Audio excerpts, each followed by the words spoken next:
The stars looked peaceful from the observation deck of the Indomitable. Admiral Tae Woojin stood alone, his hands clasped behind his back, watching the endless darkness that stretched before him. He was 62 years old.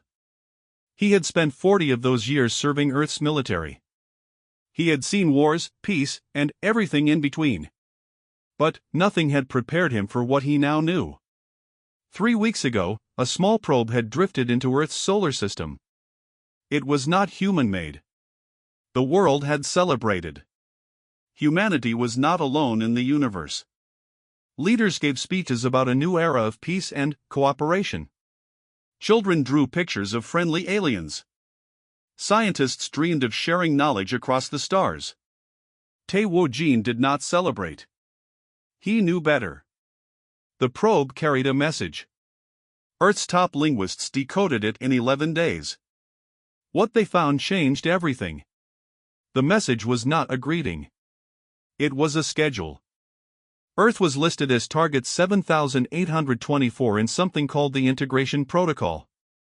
The date of integration was 6 standard galactic cycles away. In human time, that meant 43 days. Integration, as the documents explained, meant the complete absorption of a species into the Galactic Accord.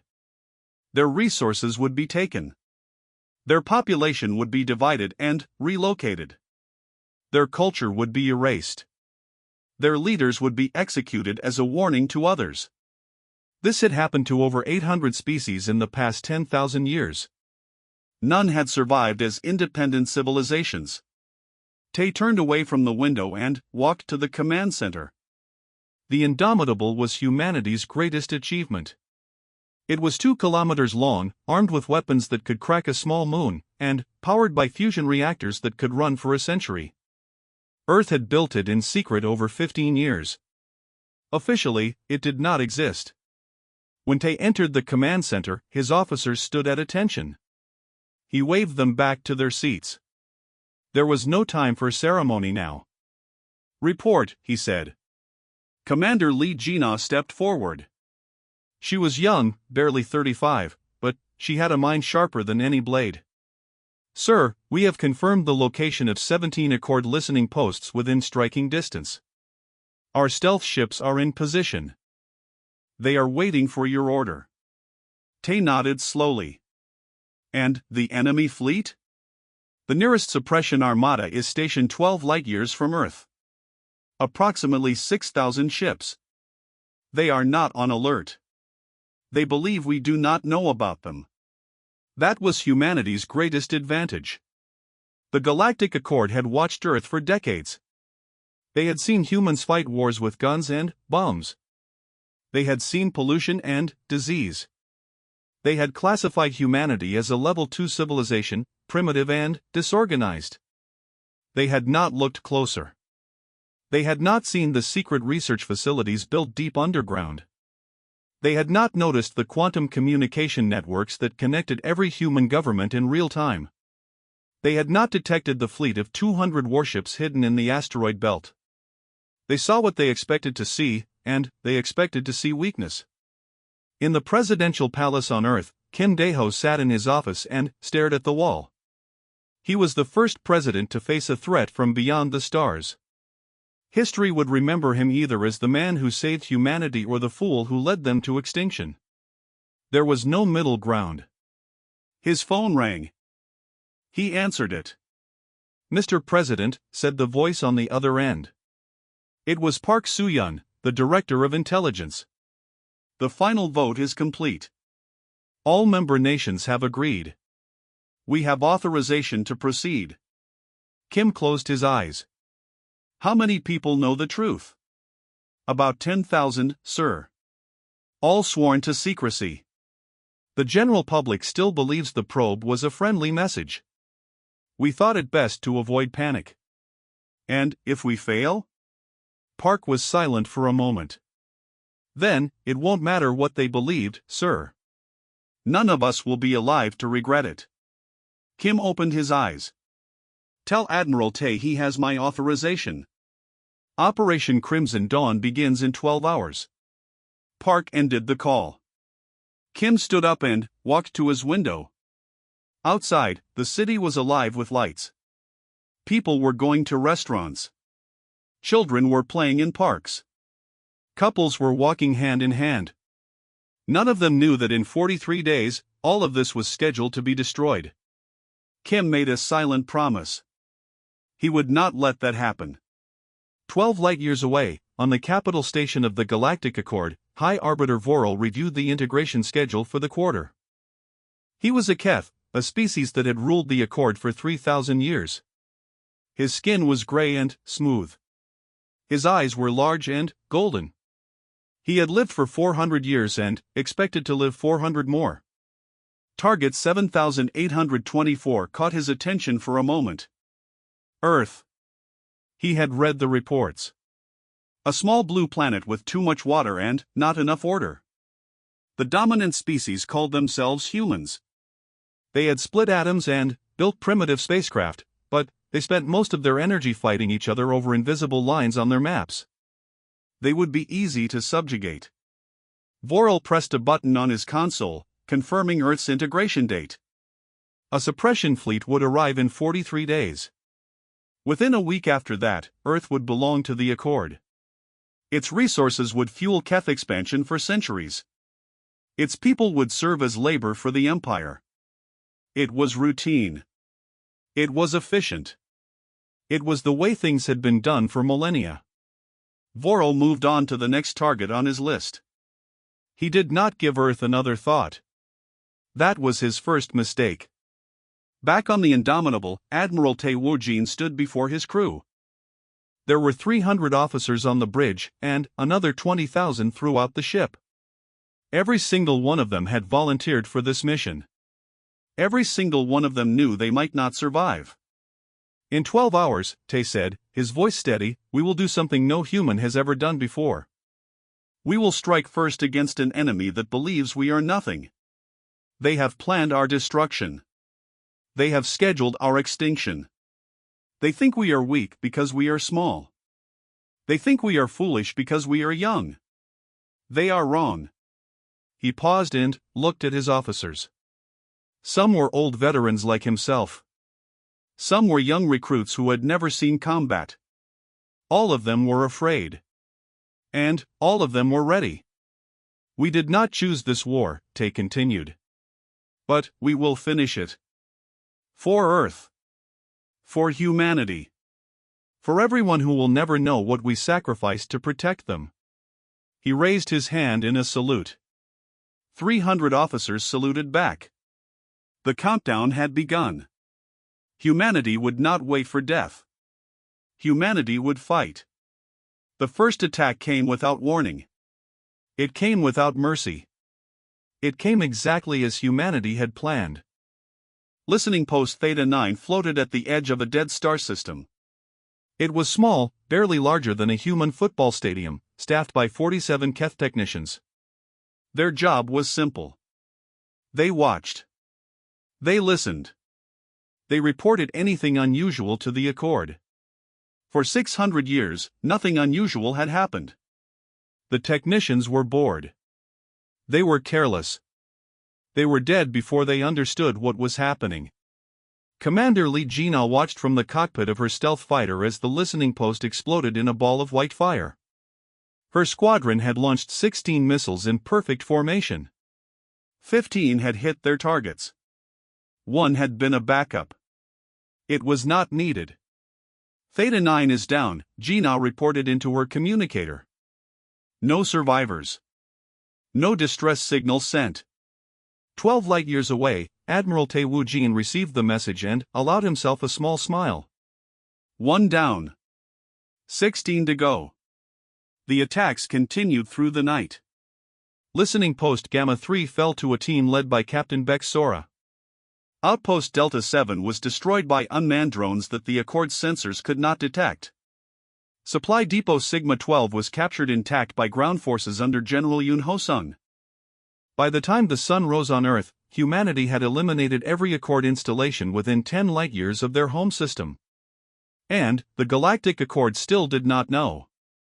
On the capital station, High Arbiter Vorel was attending a ceremonial dinner when his communicator buzzed. He ignored it. The dinner was important.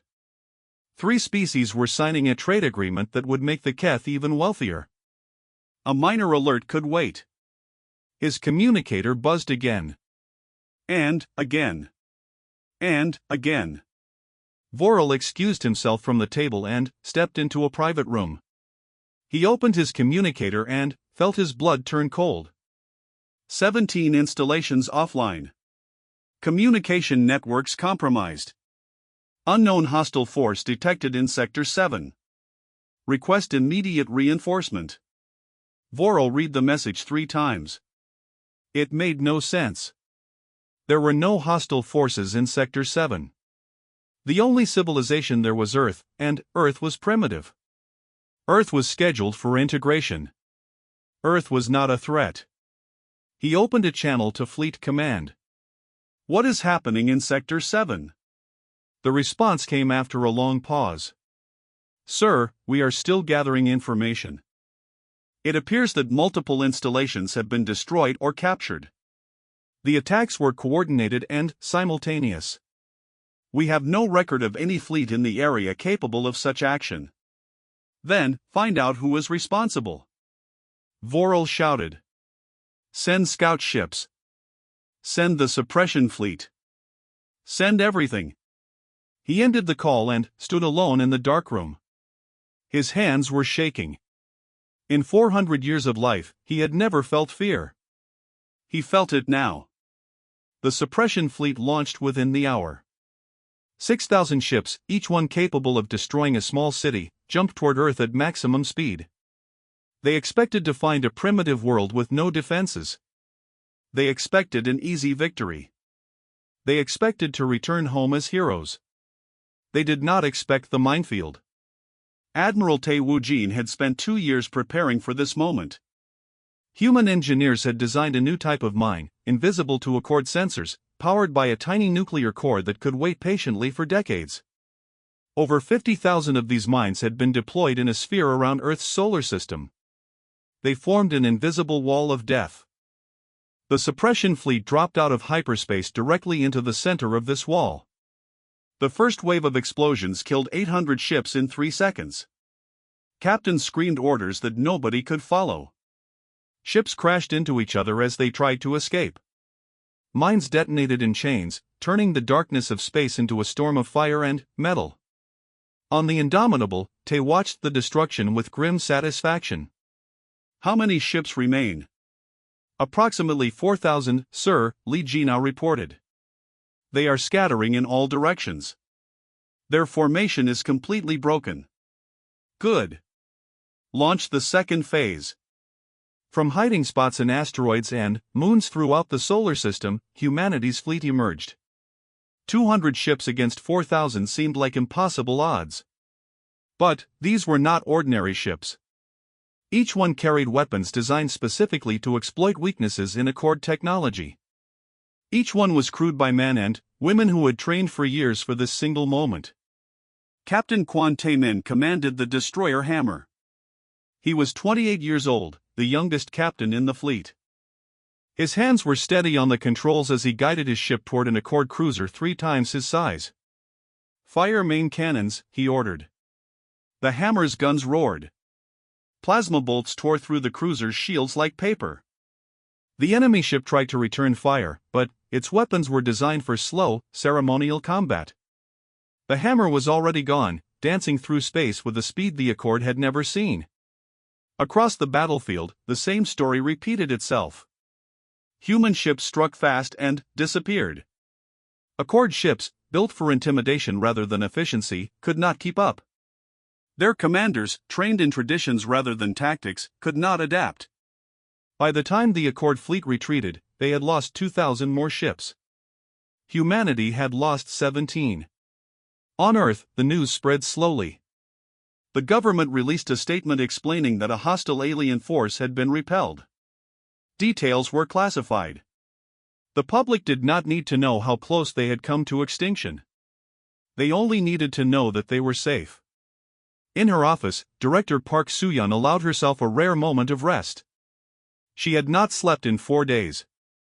She had coordinated intelligence operations across half a solar system. She had watched young men and women die for a cause they believed in. And she had succeeded. Her phone rang. She answered it. "Director Park," said Admiralty's voice. "The first battle is over. But the war has just begun." Park nodded, though he could not see her. "I know. The Accord will not accept this defeat. They will send more ships. More soldiers. They will try to crush us." Yes, Tay agreed. But now they know something they did not know before. They know that humans fight back. They know that we are not easy prey. And they know that pressing that button was the biggest mistake they ever made. Park smiled tiredly. "What happens next, Admiral?" "Next," Tay said, "we tell the galaxy who we are. We let them know that Earth is not a target. Earth is a warning." He ended the call. Park looked out her window at the night sky. Somewhere out there, 6,000 ships had come to destroy her world. Half of them were now debris floating in the void. The other half were running home with stories of a species that should have been weak but was not. Humanity had drawn first blood. The galaxy would never see them the same way again. And, somewhere in the darkness of space, High Arbiter Vorel sat alone in his chambers and realized that he had made a terrible mistake. He had pressed the button too late. He had given humanity time to prepare. He had underestimated a species that refused to be underestimated. The war was no longer about integration. It was about survival. And Vorel was no longer sure which side would win. The news traveled faster than light. Within days, every species in the galaxy knew what had happened. A primitive world called Earth had destroyed half of an Accord suppression fleet. The mighty Keth had been humiliated. The integration protocol had failed for the first time in 3,000 years. Reactions varied. Some species laughed at the Keth's embarrassment. Others trembled in fear, wondering if they might be next. A few began to ask dangerous questions. If Earth could resist, perhaps others could too. On the capital station, the Council of 12 gathered in emergency session. Representatives from each Accord species sat in a circle, their faces displaying various forms of anger, confusion, and fear. High Arbiter Vorel stood at the center, trying to maintain his dignity despite the disaster he had overseen. "This is unacceptable," declared Matriarch Sarah of the Velith species. Her scales shimmered with barely contained rage. "You assured us that Earth was a simple target. You said their integration would take days. Instead, you have lost 3,000 ships and achieved nothing." "The situation was unexpected," Vorel admitted. "Our intelligence indicated that humans were centuries away from interstellar capability. We did not anticipate their level of preparation." "That is precisely the problem," said Speaker Mora of the Solari. Unlike the others, he seemed calm, almost amused. "The Accord has grown comfortable. We have conquered weak species for so long that we have forgotten what it means to face a true challenge." "The Solari would do well to remember their place," Vorel snapped. "Your species joined the Accord to avoid conflict, not to comment on our military failures." Mora smiled, a thin expression that did not reach his ancient eyes. "Perhaps.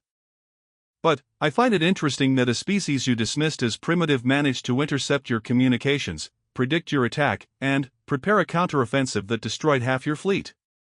Either humans are far more advanced than you believed, or the Keth are far less capable than they claim." The chamber erupted in argument. Species that had been allies for centuries turned on each other. Accusations flew. Old grudges resurfaced. The unity that had held the Accord together for millennia began to crack. While the council argued, Ambassador Han Yuna prepared for the most important broadcast of her life. Yuna was 43 years old. She had spent 20 years as a diplomat, negotiating trade deals and resolving conflicts. Nothing in her career had prepared her for this moment. She was about to speak to an entire galaxy that wanted her species dead. The broadcast studio was simple. A single chair. A blue background representing Earth's oceans. a camera that would transmit her words across thousands of light years. Yuna sat down, took a deep breath, and began to speak. My name is Han Yuna. I am the ambassador of Earth, representing the human species. I am speaking to every civilization that can hear this message. She paused, letting her words sink in. 3 weeks ago, we discovered that the Galactic Accord had scheduled our destruction. We were to be integrated, which is a polite word for enslaved and erased. Our culture would be destroyed. Our people would be scattered. Our world would be stripped of resources. This has happened to hundreds of species before us. The Accord expected it to happen to us as well. Yuna's voice hardened. They were wrong. When the Accord's fleet arrived to conquer us, we were ready. We did not wait for them to attack. We struck first. We defended our home. We proved that humanity will not go quietly into extinction. She leaned forward slightly. We did not start this war. The Accord planned our destruction long before we knew they existed. But we will finish it. Not through cruelty. Not through revenge. Through strength, and through unity, and through a simple message that every species in this galaxy needs to hear. Her eyes seemed to look directly at every viewer across the stars. We are not your enemies. We never were. We were simply a target on your list, a number in your schedule, a species you plan to erase without a second thought. But we are more than that. We are builders. We are dreamers. We are fighters when we must be and friends when we can be. If you treat us with respect, we will return that respect 1,000 times over. But if you try to destroy us, we will make you regret it. Yuna stood up. To the species of the Galactic Accord, you have a choice. You can continue this war. You can send more fleets. You can try again and again to crush us. But each time you try, you will pay a price. Or you can recognize that humanity has earned its place among the stars. You can talk with us instead of fighting us. The choice is yours. She ended the broadcast. For a long moment, she stood in the empty studio, wondering if her words would make any difference at all. They did. Within hours, the Morath made contact. They were a warrior species, large and powerful, who had joined the Accord centuries ago after losing a devastating war. They respected strength above all else. And humanity had just demonstrated more strength than any species they had seen in generations. We wish to speak, their message said. Not as enemies. As potential allies. Other species followed. The Telani, a race of traitors who saw opportunity in chaos. The Voroth, who had long resented Keth dominance. The Solari, who saw in humanity a chance to reshape the galaxy's balance of power. One by one, cracks appeared in the Accord's unity. High Arbiter Voral watched his coalition crumble with growing desperation. He called for calm. He promised victory. He threatened punishment for any species that broke ranks. Nothing worked. In desperation, he made a decision. If diplomacy was failing, he would use overwhelming force. He would gather every ship the Accord could spare, not just a suppression fleet but the main armada. 6,000 ships had failed. He would send 60,000. They caught us by surprise once, he told the council. It will not happen again.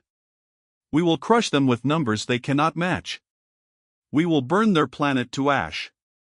We will make an example of humanity that no species will ever forget. The council, frightened and angry, agreed. The main armada began to gather. On Earth, Admiral Te Wujin received intelligence reports about the assembling fleet. 60,000 ships. More firepower than humanity could match even in their wildest dreams. The minefield trick would not work twice. The element of surprise was gone. He called President Kim Dae-ho. They are coming with everything they have, Te said. We cannot defeat them in open battle. We need a different strategy. Kim listened carefully. What do you propose? We choose the battlefield.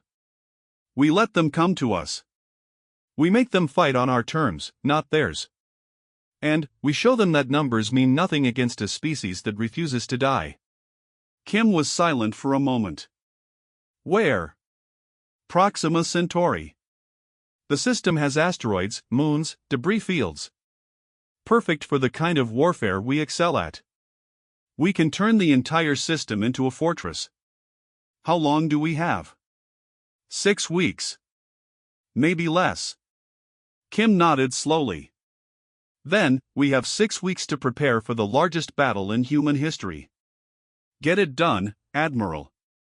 Whatever you need. Whatever it costs. Humanity is counting on you. Tay ended the call and looked at the star map before him. 60,000 ships against 200. It seemed impossible. But, then, again, so had everything else they had achieved. He began to plan. The galaxy was watching. The Accord was coming. And humanity would be ready. The Proxima Centauri system had never been beautiful. It was a collection of dead rocks orbiting a dim red star. No life had ever evolved there. No civilization had ever claimed it. For millions of years, it had simply existed, silent and forgotten. Now it was about to become the most important place in the galaxy.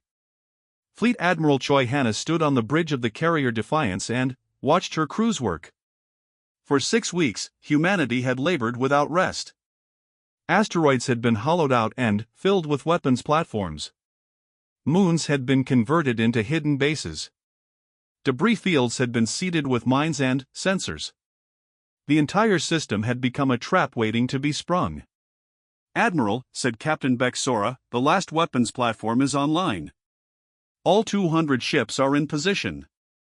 We are ready. Hannah nodded slowly. She was 58 years old, a veteran of 3 wars on Earth. None of those wars had prepared her for this. But, then, again, nothing could prepare anyone for fighting against an armada of 60,000 ships. How are the crews? She asked. Sora hesitated. Nervous, Admiral. Some have not slept in days.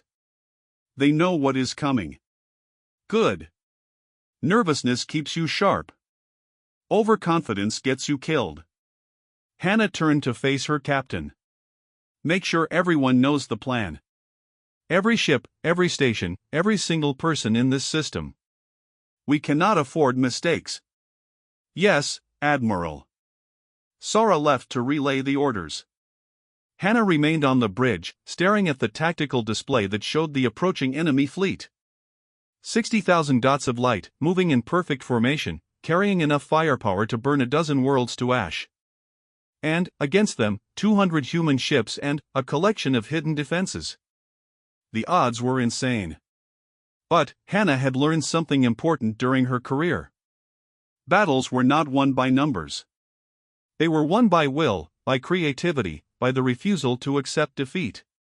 And, if there was one thing humanity had in abundance, it was stubbornness. The Accord Armada arrived 3 hours later. Admiral Koroth of the Morith species commanded the combined fleet. He was not a Keth, but his species had served the Accord loyally for centuries. When High Arbiter Voral had needed someone to lead the attack on Earth, Koroth had volunteered. He wanted to see these humans for himself. He wanted to understand how such a small species had caused such chaos. Report, Koroth demanded as his ship emerged from hyperspace. Sir, we detect approximately 200 enemy vessels. They are scattered throughout the system, using asteroids and moons for cover. Koroth studied the tactical display. The humans were clearly trying to use the terrain to their advantage. A reasonable strategy, but ultimately futile. 60,000 ships could simply spread out and destroy every hiding spot in the system. It would take time, but the outcome was inevitable. Begin systematic sweep, Koroth ordered. Destroy everything. Leave nothing standing. The Armada began to advance. Aboard the Defiance, Admiral Hannah watched the enemy fleet spread across the system like a wave of locusts. This was exactly what she had expected. Exactly what she had planned for. All ships, she said calmly, execute Phase 1. Throughout the system, hidden weapons platforms came to life. Railguns fired tungsten rods at incredible speeds. Missiles launched from concealed bases. Mines activated in carefully designed patterns. The first wave of Accord ships ran directly into a wall of fire. Explosions lit up the darkness of space. Hundreds of Accord ships were destroyed in the first minute. Thousands more took damage. The perfect formation that Karath had been so proud of dissolved into chaos as captains tried to avoid the unexpected attacks. "What is happening?" Karath shouted. "Where is that fire coming from?" "Sir, they have hidden weapons throughout the asteroid field. "We are detecting platforms inside the rocks themselves. Our sensors did not see them until they activated." Karath cursed in his native tongue. The humans had turned the entire system into a weapon. Every asteroid was a potential threat. Every moon could hide a base. His numerical advantage meant nothing if his ships were being destroyed before they could even find the enemy. "Concentrate fire on the asteroid field," he ordered. "Destroy everything larger than a shuttle. Clear a path." The Armada began to bombard the asteroids. Rocks the size of mountains shattered into dust. Hidden platforms were destroyed along with them. But, for every platform eliminated, another seemed to take its place. And, while the Accord focused on the asteroids, humanity's ships began to move. Captain Quan Tayman led a squadron of 12 destroyers through the chaos. His ships were small and fast, designed to strike hard and disappear before the enemy could respond. They emerged from behind a shattered moon, fired everything they had at a Keth battleship, and vanished into a debris field before the Accord could target them. The battleship exploded. Taymin did not stop to watch. "Next target," he ordered. "The cruiser at coordinates 774. His squadron changed direction, sliding through gaps in the asteroid field that the larger Accord ships could not follow. They were wolves among elephants, tearing at the enemy's flanks while staying out of reach. Similar scenes played out across the system. Human ships attacked and retreated, attacked and retreated. They never stayed in one place long enough to be caught. They never engaged in the kind of direct battle that the Accord was designed to win. They fought like ghosts, appearing from nowhere and vanishing before they could be killed. Admiral Karath watched his fleet bleed and felt something he had not experienced in decades. Doubt. "How many ships have we lost?" he asked quietly. "Approximately 4,000, sir. And climbing. 4,000 ships. Nearly 7% of his fleet, lost in just 3 hours of fighting. And the humans had lost barely a dozen vessels. At this rate, the battle would last for days. Perhaps weeks." "Pull back," Karath ordered. "Reform our lines. We need a new strategy." But, as the Armada began to retreat, the humans struck again. Admiral Hannah had been waiting for this moment. She knew that the enemy would eventually try to regroup. She knew they would need to pause and assess their losses. And she knew that was when they would be most vulnerable. "All ships," she commanded, "execute Phase 2. From hiding spots throughout the system, humanity's remaining ships emerged. Not to fight, but to drive the enemy toward a specific location. Railguns fired not to destroy but to herd. Missiles blocked escape routes. Slowly, methodically, the scattered Accord fleet was pushed toward a dense asteroid cluster near the system's edge. Karath realized the trap too late. "They are pushing us toward the cluster," he said. "Why? What is in there?" His answer came seconds later. The asteroid cluster exploded. Not from weapons fire, but from within. Human engineers had spent weeks planting nuclear charges deep inside the largest rocks. When Hannah gave the signal, they detonated simultaneously. The explosion was visible from Earth. 20,000 Accord ships were destroyed in an instant. Others were crippled by debris, their engines torn apart, their weapons disabled. The survivors fled in every direction, all coordination lost, all formation abandoned. On the Defiance, Admiral Hannah allowed herself a single moment of satisfaction. Then, she returned to work. Status report. Enemy fleet reduced to approximately 35,000 ships, Admiral. Many are damaged. Their command structure appears to be compromised. They are retreating toward the system's edge. Pursue them. Do not let them regroup. Make them pay for every kilometer they travel. For 18 more hours, the battle continued. Human ships hunted Accord stragglers through the debris fields. Hidden bases continued to fire on any enemy that came within range. By the time the survivors finally escaped into hyperspace, the Accord had lost over 40,000 ships. Humanity had lost 53. The Battle of Proxima Centauri was over. Humanity had won. On Earth, billions of people watched the news in stunned silence. They had known about the battle. They had known the odds. Many had prepared themselves for defeat, for the end of their civilization. Instead, they watched as their small fleet achieved the impossible. Captain Quan Taemin sat in the cockpit of his damaged destroyer and wept. He was not sad. He was not happy. He was simply overwhelmed. They had done it. Against all odds, against an enemy that should have crushed them, they had done it. Admiral Hannah's voice came over the fleet-wide channel. Well done, everyone. The galaxy will remember this day. They will remember that humanity does not surrender. They will remember that we fight for our survival with everything we have. Rest now. We have earned it. The fleet fell silent. Exhausted crews finally allowed themselves to breathe. The war was not over. But the tide had turned. And nothing would ever be the same again. 3 months had passed since the Battle of Proxima Centauri. The galaxy had changed in ways that no one could have predicted. High Arbiter Vorel stood in the council chamber, but he no longer stood at the center. His position had been stripped away. His authority had been questioned. The species that had once bowed to the Keth now looked at them with contempt, or worse, amusement. The Morath have formally withdrawn from the Accord, announced Speaker Mora of the Solari. His voice carried no emotion, but his words cut like knives. They have signed a mutual defense treaty with Earth. The Telani have followed. The Voroth are negotiating as we speak. This is madness, Vorel hissed. They are betraying everything the Accord has built. No, Mora replied calmly. They are simply recognizing reality. The Accord was built on power. On the assumption that no species could challenge us. That assumption has been proven false. Now other species are choosing to align with the stronger side. The humans are not stronger. They won a single battle through trickery and luck. They won because they were prepared. They won because they understood us better than we understood them.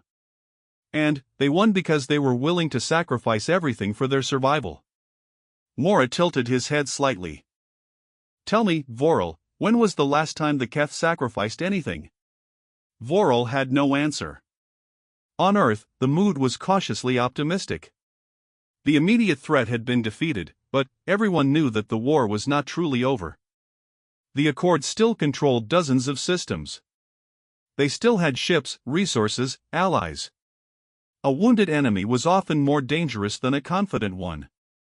President Kim Dae-ho addressed the United Nations in a speech broadcast across the planet and beyond. 3 months ago, we faced extinction. An alien force had scheduled our destruction, and they believed we would simply accept it. They were wrong. Through courage, sacrifice, and unity, we proved that humanity will not go quietly into the darkness. He paused, looking at the assembled delegates from every nation on Earth. But our survival is not enough. We must now build something new. Not an empire like the Accord, but a partnership. A community of species that respects each other's right to exist. We have already begun this work. The Morath, once our enemies, are now our friends. The Solari share their knowledge with our scientists. Other species are reaching out, seeking the same respect we offer. Kim's voice grew stronger. This is the future we fight for. Not conquest. Not domination. But a galaxy where every species can live in peace, where strength is used to protect rather than destroy, where the integration protocol becomes nothing more than a dark memory of a darker time. The assembly erupted in applause. It lasted for nearly 5 minutes. In the weeks that followed, the new order began to take shape. Ambassador Han Yuna traveled to a dozen worlds, negotiating treaties and building alliances. Admiral Tae Woo-jin oversaw the expansion of Earth's fleet, not for conquest but for defense. Director Park Soo-yeon restructured the intelligence service to focus on diplomacy rather than warfare. The accord continued to fracture. Species that had been loyal for centuries began to question their allegiance. Some joined the growing coalition around Earth. Others declared independence. A few tried to maintain the old ways, but they were increasingly isolated. 6 months after Proxima, High Arbiter Vorel was removed from power. His replacement, a younger Keth named Teller, immediately sued for peace. The terms were harsh but fair. The accord would recognize Earth's sovereignty. The integration protocol would be abolished. All species would be free to choose their own path. The war was over. On the observation deck of the Indomitable, Admiral Tae Woo-jin stood alone, watching the stars. The ship had been retired from active duty and placed in a memorial orbit around Earth's moon. It would remain there forever, a reminder of what humanity had achieved.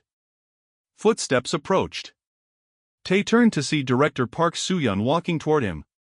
"I thought I might find you here," she said. "Old habits.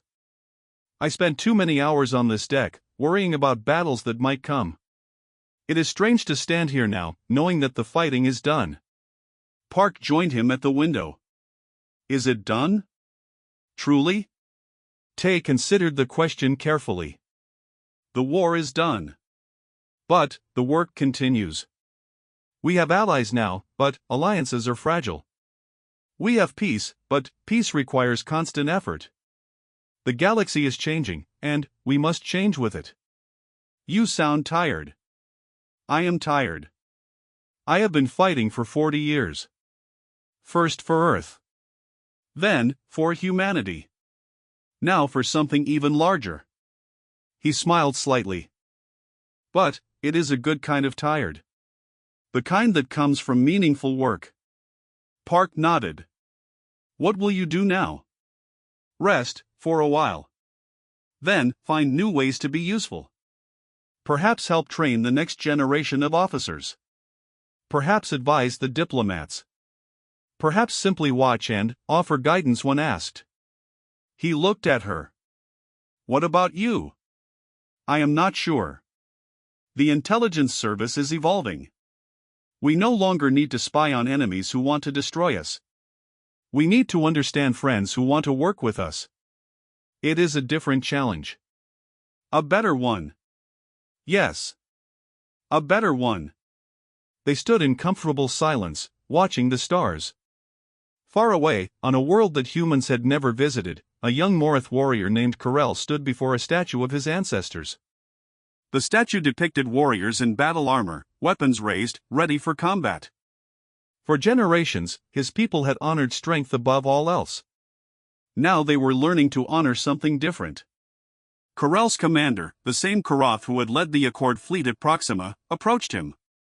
"You are thinking about the humans," Karath said. It was not a question. "Yes. I am trying to understand them. They were smaller than us. Weaker in body. Fewer in number. Yet they defeated us. How?" Karath was silent for a long moment. "Because they understood something we had forgotten. Strength is not just about muscles or weapons or ships. It is about will. About the determination to survive no matter the cost. We had grown comfortable in our power. We fought because it was expected of us. They fought because they had no other choice. And that made them stronger? It made them unstoppable." Karath placed a hand on Karel's shoulder. "Learn from them, young one. Learn that true strength comes from within. From purpose. From the willingness to sacrifice everything for what you believe in. The humans taught us this lesson. We should not forget it. Corel nodded slowly. I will not forget. On Earth, life continued. Cities that had prepared for destruction now planned for expansion. Children who had grown up fearing the stars now dreamed of exploring them. A species that had been alone for its entire existence now had friends across the galaxy. In a small park in Seoul, Captain Kwon Tae-min sat on a bench and watched people walk by. He had received a promotion after Proxima, along with medals and honors that he did not know what to do with. He had been called a hero so many times that the word had lost meaning. A little girl ran past him, chasing a butterfly. Her parents followed, calling her name, laughing. They did not know who Tae-min was. They did not know that he had helped save their world. And that was fine. That was exactly how it should be. He stood up and walked toward the edge of the park, where a memorial had been built for the 68 human soldiers who had died during the war. Their names were carved into black stone, permanent and eternal. Tae-min stood before the memorial and bowed his head. We did it, he whispered. We survived. We won. Because of you. Because of your sacrifice. I hope you can see what your courage achieved. I hope you know that it was worth it. He remained there for a long time, honoring the dead, celebrating the living. The galaxy had pressed the button too late. Humanity had declared war before anyone could react. And, in doing so, they had changed everything. They had entered the galactic stage not as subjects, not as targets, not as victims. They had entered as equals. As survivors. As a species that refused to die. And the galaxy would never forget the lesson.